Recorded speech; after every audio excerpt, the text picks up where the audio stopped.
ইমরান হোসেন বাবু, যিনি গুলিস্তানে পরিচিত খোকা বাবু নামে। গুলিস্তান গোলাপ শাহ মাজারের ঠিক অপোজিটেই তার রয়েছে একটি ফলের শরবতের দোকান, যেখানে তিনি বিক্রি করেন বিভিন্ন রকম ফলের শরবত, যার মধ্যে রয়েছে লেবুর শরবত, পেঁপের শরবত, আমের শরবত, ড্রাগন ফলের শরবত। সকাল থেকে রাত অবধি বিক্রি করেন তিনি এই ফলের শরবত।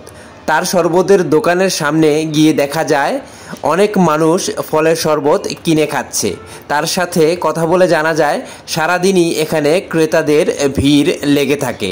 তিনি সবসময়ই ব্যস্ত থাকেন এই শরবত বিক্রি নিয়ে, এবং যারা শরবত খাচ্ছেন তাদের সাথে কথা বলে জানা যায় তারাও এখানে প্রায়ই সময় পেলে শরবত খেতে আসেন, বা যখনই গুলিস্তান আসেন এখানকার শরবত খান, কারণ এই শরবতটি তাদের কাছে খুবই ভালো লাগে।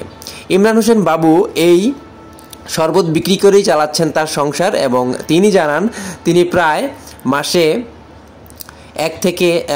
দৈনিক 1 থেকে 3,000 টাকা পর্যন্ত বিক্রি করে থাকেন।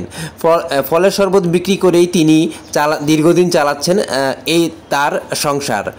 এখানকার যারা পরিচিত ব্যক্তি রয়েছেও তারাও জানান যে ইমরান হোসেন বাবুর এই শরবত খুবই জনপ্রিয় এবং মানুষ খুব পছন্দ করে থাকে।